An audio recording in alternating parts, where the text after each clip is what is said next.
రాజశేఖర రెడ్డి గారు ఉన్నప్పుడు ఇక్కడ డెల్టా మోడర్నైజేషన్ పనులు రాజశేఖర రెడ్డి గారు మొదలు పెట్టాడు. ఆ పనులన్నీ పూర్తయిపోయింటే మాకు 2 పంటలకు నీళ్ళు వచ్చేవి తల్లి, ఇప్పుడు ఆ పరిస్థితి లేదు అన్నాడు. మరి ఇప్పుడున్న ప్రభుత్వం ఏం చేస్తుందన్నా, కట్టలేదా అంటే లేదమ్మా, ఎవరూ పట్టించుకోలేదు, చంద్రబాబు పట్టించుకోలేదు, అటు జగనన్న గారు పట్టించుకోలేదు, ఎవరూ పట్టించుకోలేదు. ఇక్కడ కొన్ని చోట్లయితే కనీసం తాగడానికి కూడా నీళ్లు లేవు తల్లి అని అన్నాడు. ఎందుకన్నా అని అడిగాను. ఎందుకంటే ఏం చెప్పమంటావు తల్లి, ఇక్కడున్న అధికార పక్షం నాయకులు, ఎమ్మెల్యే, ఎంపీ వీళ్ళంతా బిజీగా శాండ్ మాఫియా, ఇసుక మాఫియా చేస్తున్నారు అని చెప్పాడు. నిజమేనా? నిజమేనా? మీరే చెప్పాలి. మీ నియోజకవర్గం కదా, మీ గురించి పట్టించుకుంటున్నారా లేకపోతే వాళ్ళు బిజీగా ఇసుక మాఫియా చేసుకుంటున్నారా?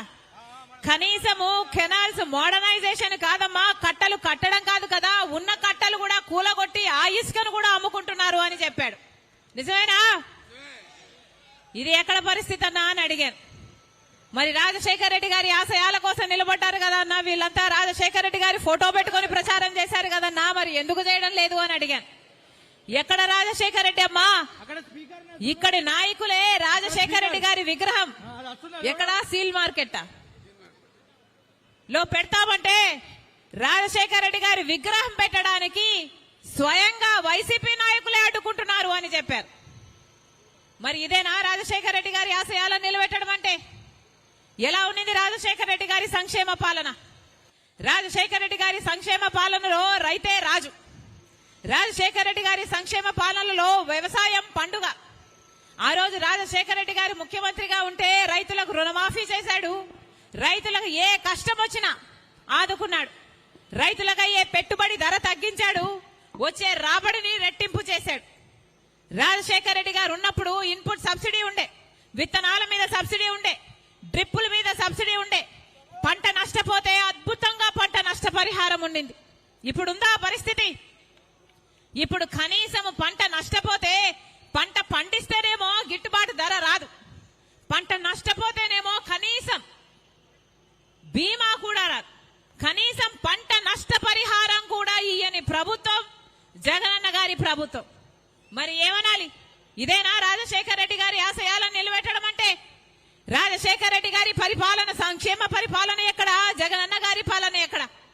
రాజశేఖర రెడ్డి గారి సంక్షేమ పాలనలో విద్యార్థులకు రాజశేఖర రెడ్డి గారు వాళ్ళు చదువుకోవాలని డబ్బు లేని కారణంగా ఏ బిడ్డ చదువు ఆగిపోకూడదని రాజశేఖర రెడ్డి గారు ఒక మాట అనేవాడు. ఏమనేవాడు? మీరు ఏది కావాలంటే అది చదువుకోండి, మీరు డాక్టర్ అవుతారా, మీరు ఇంజనీర్ అవుతారా, మీరు ఎంబీఏ చేస్తారా, మీరు ఎంసీఏ చేస్తారా, మీరు ఏది కావాలంటే అది చదువుకోండి, ప్రభుత్వమే ఉచితంగా చదివిస్తుంది అన్నాడు రాజశేఖర రెడ్డి గారు. అది ఫీజు రీయింబర్స్మెంట్. రాజశేఖర రెడ్డి గారు ఉన్నప్పుడు ఎంతమంది పేద బిడ్డలు డాక్టర్లు, ఇంజనీర్లు, ఎంబీఏలు, ఎంసీఏలు లక్షణంగా చదువుకున్నారు, ఈ రోజు లక్షణంగా ఉద్యోగాలు చేసుకుంటున్నారు. ఇప్పుడు ఫీజు రీయింబర్స్మెంట్ లేదు.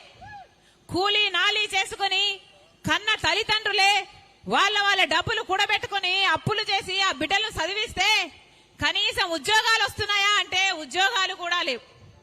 ఈరోజు మన రాష్ట్రంలో 19 లక్షల మంది విద్యార్థులు చదువుకున్నారు కానీ ఉద్యోగాలు లేక నిరుద్యోగంతో బాధపడుతున్నారు.